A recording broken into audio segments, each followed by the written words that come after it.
compañero presidente de la CNA, compañeras y compañeros. Desde el primer momento en que la gente extraña que venía de Europa pisó las tierras que llamaron Perú, que en realidad eran de Tahuantinsuyo, desde ese mismo momento empezó la lucha de los pueblos originarios del Perú. Se nos dice que la victoria de España culminó en Cajamarca, y eso no es cierto, porque la lucha de los pueblos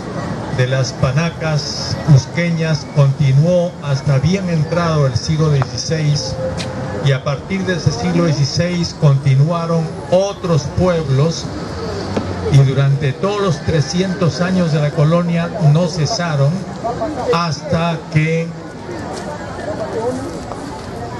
Túpac Amaru se alzó en 1780,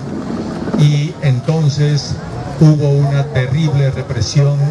que fue no solamente una represión física, sino una represión cultural, un genocidio y un etnocidio contra los pueblos de estas tierras. Pero continuaron incesantemente. En la independencia lucharon las montoneras indígenas ayudando al ejército de San Martín,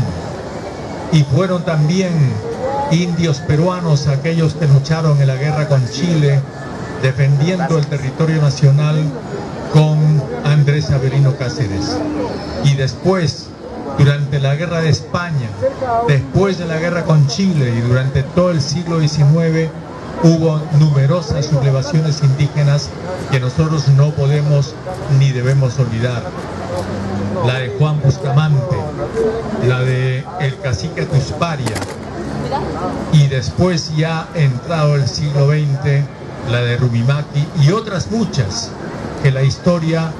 no ha guardado, porque como ustedes saben, la historia no la hacen los oprimidos y no la hacen los opresores. El 24 de junio de 1969 entonces se inscribe dentro de esa historia. Es parte de la lucha de los campesinos peruanos. Y cuando hablamos de un gobierno militar que, como el que encabezó el general Juan Velasco Alvarado, fue capaz de recoger toda esa tradición, que además también habían recogido antes, a partir de 1961 y 1965, las juventudes peruanas que combatieron en las guerrillas. Todo ese episodio fue parte entonces de una enorme cadena de acontecimientos que determinó la caída del latifundio y del gamonalismo en el Perú, esperemos que para no regresar. Sin embargo, las contradicciones de clases y las luchas entre las familias dominantes y los pueblos dominados no cesaron y no cesan en el Perú. Y eso hizo que, como ha dicho el compañero Maille, apenas depuesto y muerto con una enfermedad el general Juan Velasco Alvarado, los gobiernos que continuaron, no solamente el de Morales Bermúdez, sino los gobiernos de los políticos civiles que continuaron, el gobierno de Belaúnde y todos los gobiernos hasta los de hoy día, fueron desarmando, deteriorando y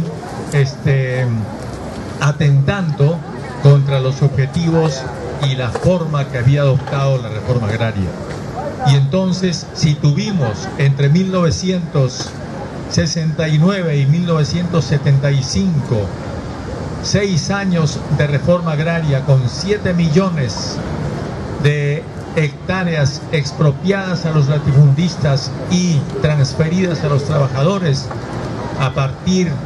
del 29 o 30 de agosto de 1975 hasta hoy día, hemos tenido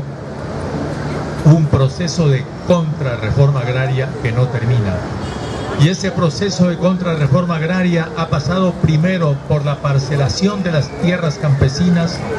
por la anulación de los créditos a los campesinos,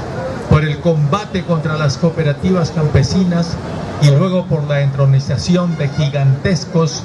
megafundios, porque ya ni siquiera podemos hablar de latifundios, sino de megafundios de 30.000 y 50.000 hectáreas, que son los que hoy día tenemos en el país.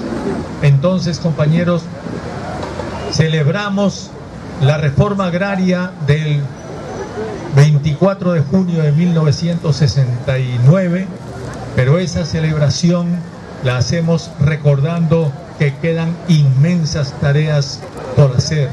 y esas tareas son no solamente recuperar los fondos que han sido arrebatados y siguen siendo arrebatados a los campesinos desde la implantación de la contrarreforma agraria, sino también la anulación de los nuevos latifundios y megafundios que se han impuesto en el país, y la reivindicación y la reconstrucción de la agricultura campesina, que es la agricultura familiar y que es la que está salvando al planeta en esta época en que ya todos nos damos cuenta de que la civilización, la macrocivilización que han representado primero los gamonales y luego los grandes comerciantes agrarios en el Perú, está condenada a la derrota, al fracaso y a la inviabilidad desde el punto de vista de la humanidad. En nombre de todo eso, compañeros, recordando una vez más a Velasco y sus compañeros y a todos los líderes campesinos y a los pueblos campesinos, hombres y mujeres que lucharon y cayeron en la lucha por la tierra de nuestro país, quiero saludar a los compañeros dirigentes y al pueblo campesino del Perú y desear que ese desafío que nosotros tenemos pueda ser afrontado con éxito. En nombre de todo eso, compañeros, ¡viva la reforma agraria! ¡Viva! ¡Viva Juan Velasco Alvarado! ¡Viva! ¡Viva el Perú! ¡Viva!